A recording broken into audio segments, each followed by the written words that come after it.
Hosadiganta digital ಸುದ್ದಿವಾಹಿನಿಯ ವೀಕ್ಷಕರಿಗೆ ಚಿರಪರಿಚಿತವಾಗಿರುವ ರಾಹುಲ್ ಗಾಂಧಿ ಅಕ್ರಮ ಸಂಪತ್ತು ಗಳಿಕೆ ಅಕ್ರಮ ಆಸ್ತಿ ಗಳಿಕೆ ಪ್ರಕರಣ ಇವತ್ತು ಮತ್ತೊಂದು ಮಜಲನ್ನ ಸೇರಿಕೊಂಡಿದೆ.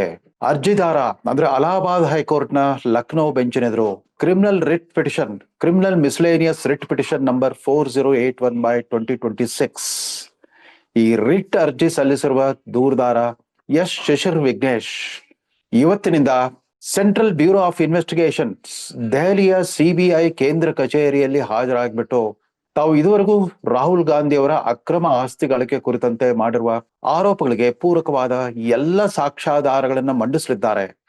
ಸಿಬಿಐ ಅಧಿಕಾರಿಗಳು ತನಿಖಾಧಿಕಾರಿಗಳು ಕೇಳುವ ಪ್ರಶ್ನೆಗಳಿಗೆ ಉತ್ತರ ನೀಡಲಿದ್ದಾರೆ. ಬಹುಶಃ ಮುಂದಿನ 4-5 ದಿನಗಳ ಕಾಲ ಮುಂದುವರಿಯುವ ಈ ಸಿಬಿಐ ವಿಚಾರಣೆ ರಾಹುಲ್ ಗಾಂಧಿ ಅವರ ಇದುವರೆಗೂ ಅಪರಿಚಿತವಾದ ಅಗಾಧ ಸಂಪತ್ತಿನ ಸಕಲ ವಿವರಗಳನ್ನ ಅನಾವರಣ ಮಾಡಲಿದೆ ಅಂತ ಹೇಳ್ಬೋದು. ನಮಗ್ ಗೊತ್ತಿರಲಿ, criminal miscellaneous writ petition number 4081/2026 ಇದು ಮೊದಲು ಮೇ 12ನೇ ತಾರೀಕು ವಿಚಾರಣೆಗೆ ಬಂದಿತ್ತು. ಡಿವಿಷನ್ ಬೆಂಚಿನ ನ್ಯಾಯಮೂರ್ತಿಗಳಾದ ಜಸ್ಟಿಸ್ ರಾಜೇಶ್ ಸಿಂಗ್ ಚೌಹಾಣ್ ಮತ್ತು ಜಸ್ಟಿಸ್ ಬ್ರಿಜ್ರಾಜ್ ಸಿಂಗ್ ಅವರು ಅದನ್ನ 20 ಮೇಗೆ ಮುಂದೂಡಿದ್ರು. ಆ 20ನೇ ತಾರೀಕು ಕಾಲಾವಕಾಶ ಕೊಟ್ಟಾಗ ಅವ್ರಿಗೆ ಮತ್ತೆ ಈ ಪ್ರಕರಣದ ಪ್ರತಿವಾದಿಗಳು ಅಂದ್ರೆ ಒಬ್ರಲ್ಲ, ಪ್ರತಿವಾದಿ ಅಂತ ರಾಹುಲ್ ಗಾಂಧಿ ಅವ್ರ ಹೆಸರೇ ಇಲ್ಲ, ತಮಗೆ ಗೊತ್ತಿರಬಹುದು. ಇದು Shashir Vignesh versus director CBI New Delhi and others.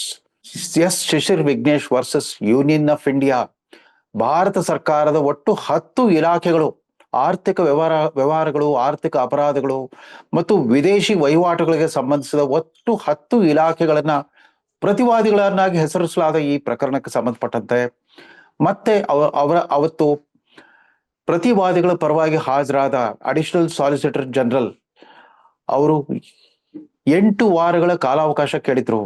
ಆ 8 ವಾರಗಳ ಕಾಲಾವಕಾಶ ಕಳೆದ 20ನೇ ತಾರೀಕು ಜುಲೈನಂದು ಮುಕ್ತಾಯಗೊಂಡಿತ್ತು. ಅವತ್ತು ವಿವಿಧ ಇಲಾಖೆಗಳ ಪರವಾಗಿ ಹಾಜರಾದ ವಕೀಲರನ್ನು ಪ್ರಶ್ನಿಸಿದಾಗ ಸಿಬಿಐ ವಕೀಲರು ಸಲ್ಲಿಸಿದ ಅಫಿಡವಿಟ್ ಬಗ್ಗೆ ಮಾನ್ಯ ನ್ಯಾಯಮೂರ್ತಿಗಳು ಇಬ್ರು ಕೂಡ ಉದ್ವಿಗ್ನರಾಗಿದ್ರು. ಇದೇನಿದು ನೀವು ಸಲ್ಲಿಸಿರೋ ಕೌಂಟರ್ ಅಫಿಡವಿಟ್, ಇದರಲ್ಲಿ ನಿಮ್ಮ ತನಿಖೆಯ ಪ್ರಗತಿನೇ ಇಲ್ವಲ್ಲ, ತನಿಖೆ ನಡೆಸೇ ಇಲ್ವಾ?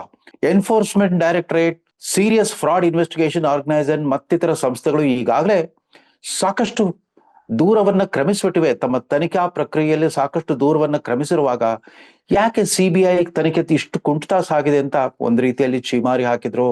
ಅದಾದ ನಂತರ ಮತ್ತೆ ಸಿಬಿಐ ಪರ ಅಡಿಷನಲ್ ಸಾಲಿಸಿಟರ್ ಜನರಲ್ ಅವರೇ ಕಾಲಾವಕಾಶವನ್ನು ಕೋರಿದ್ರು. ಇಲ್ಲ, ಇನ್ನೂ 1 ತಿಂಗಳು ಕಾಲಾವಕಾಶ ಕೊಡಿ, ನಾವು ಬರುವ ಆಗಸ್ಟ್ 20ರಷ್ಟೊತ್ತಿಗೆ ನಮ್ಮ ತನಿಖೆಯ ವರದಿಯನ್ನು ಸಲ್ಲಿಸ್ತೇವೆ ಅಂತ ಹೇಳಿದ್ರು.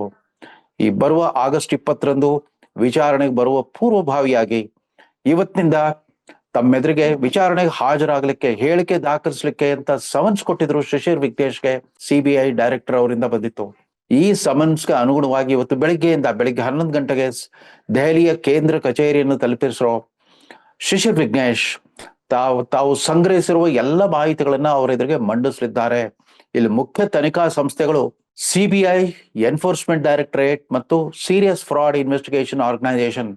ಉಳಿದಂತೆ ಕೇಂದ್ರ ಸರ್ಕಾರದ ಆರ್ಥಿಕ ಇಲಾಖೆ, ಕೇಂದ್ರ ಸರ್ಕಾರದ department of personal and training, ಕೇಂದ್ರ ಸರ್ಕಾರದ ಡಿಪಾರ್ಟ್ಮೆಂಟ್ ಆಫ್ ಕಾರ್ಪೊರೇಟ್ ಅಫೇರ್ಸ್, ಅದೇ ಕೇಂದ್ರ ಸರ್ಕಾರದ revenue department, revenue section, department of finance ಇತ್ಯಾದಿ ಒಟ್ಟು 10 ಇಲಾಖೆಗಳು ಇದರಲ್ಲಿ ಪ್ರತಿವಾದಿಗಳಂತ ಹೆಸರಿಸಿರೋದ್ರಿಂದ ಅವೆಲ್ಲ ಇಲಾಖೆಗಳು ಪ್ರತ್ಯೇಕ ಚಾರ್ಜ್ ಶೀಟ್ ಅನ್ನು ಸಲ್ಲಿಸೋ ನಿರೀಕ್ಷೆ ಇದೆ. ಈ ದೇಶದ ಜನತೆಗೆ ಆಶ್ಚರ್ಯವಾಗ್ತಿರ್ಬೋದು, ಅದು ಹೇಗೆ ಕಾಂಗ್ರೆಸ್ ಹೈಕಮಾಂಡ್ ಅಂದ್ರೆ ಯಾಕಷ್ಟು ಬಲಿಷ್ಠವಾಗಿದೆ? ಕೇವಲ ಅವ್ರಿಗೆ ರಾಜಕೀಯ ವರ್ಚಸ್ಸು ಮಾತ್ರ ಕಾರಣವೇ, ಅಥವಾ ಹೈಕಮಾಂಡ್ ಬಳಿ ಇರಬಹುದಾದ ಸಂಪನ್ಮೂಲಗಳು ಕಾರಣವೇ?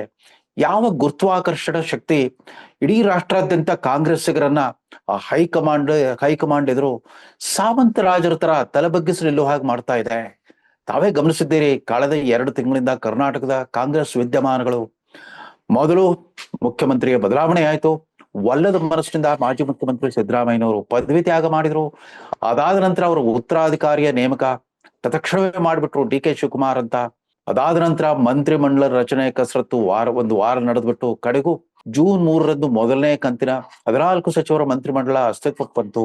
ಅದಾದ್ಮೇಲೆ ಇದೇ ಹೈಕಮಾಂಡ್ 2 ತಿಂಗಳ ಕಾಲ, ಸುಮಾರು 60 ದಿನಗಳ ಕಾಲ ಕರ್ನಾಟಕದ ಕಾಂಗ್ರೆಸ್ ಪಕ್ಷದ ದಿಗ್ಗಜರನ್ನೆಲ್ಲ ಕಾಯಿಸ್ಬಿಟ್ಟು ಕಡೆಗೂ ಒಂದು ಪಟ್ಟಿ ಕೊಟ್ಟಿತ್ತು. ಆ ಪಟ್ಟಿ ಕುರಿತಂತೆ ನಡೆದಿರೋ ಗೊಂದಲಗಳನ್ನ ನೋಡಿದಾಗ ಕಾಂಗ್ರೆಸ್ ಹೈಕಮಾಂಡು ಅಷ್ಟು ದುರ್ಬಲವಾಗಿದ್ರು ಕೂಡ ಯಾಕೆ ಇವತ್ತಿಗೂ ಕೂಡ ಕರ್ನಾಟಕ ನಾಯಕರು ಭಯ ಪಡ್ತಾರೆ?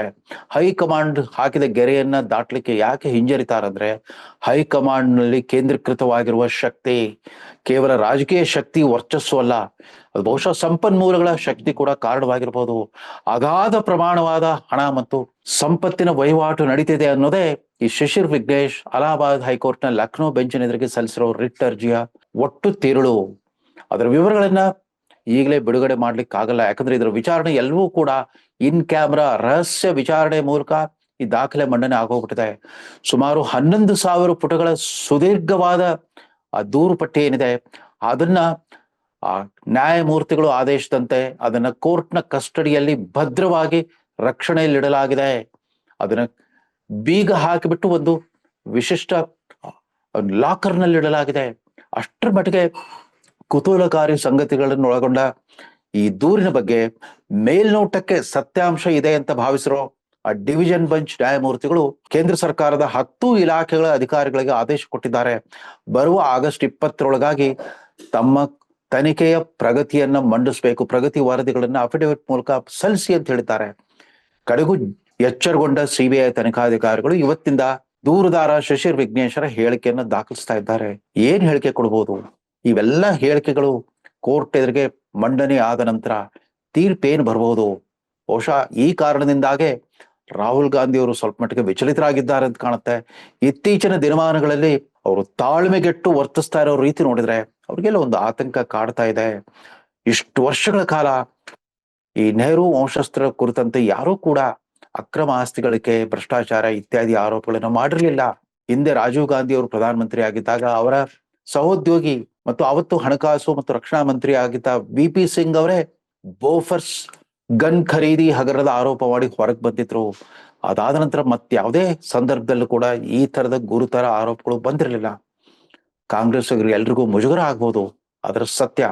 ಕೋರ್ಟ್ ನಲ್ಲಿ ನಡೀತಾ ಇರೋ ಕಲಾಪಗಳಿಗೆ ಸಂಬಂಧಪಟ್ಟಂತೆ ಎಲ್ಲ ಆದೇಶಗಳನ್ನು ಕೂಡ ಆಗಾಗ್ಗೆ ಕಾಲ ಕಾಲಕ್ಕೆ ತಕ್ಕಂತೆ ಹೊಸದಿಗಂತ ಡಿಜಿಟಲ್ ಸುದ್ದಿವಾಹಿನಿಯಲ್ಲಿ ನಾವು ಮಂಡಿಸ್ತಾ ಬಂದಿದ್ದೇವೆ. ಕೋರ್ಟ್ ಆದೇಶಗಳು ಮಾತ್ರ ಸಾರ್ವಜನಿಕರ ಅವಗಾಹನಕ್ಕೆ ಲಭ್ಯವಾಗಿವೆ.